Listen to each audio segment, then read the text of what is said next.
The 579 has one key for cab doors, ignition, and the optional sleeper luggage compartment.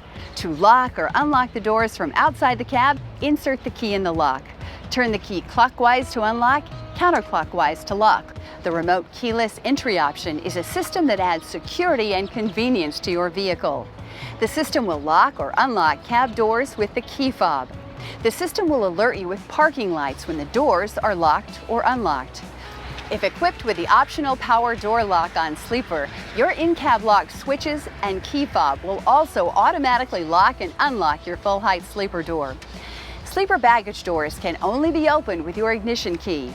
Tilt-out sleeper windows can be opened by simply rotating the interior knob clockwise. To close, turn the knob counterclockwise. Both the key and the dashboard have an exterior light test button. To start the exterior light self-test feature, park the vehicle and set the parking brake. Insert the key into the ignition, start the engine, and allow the vehicle to run through its own power-on self-test. Press the self-test switch on the dash momentarily to start the test.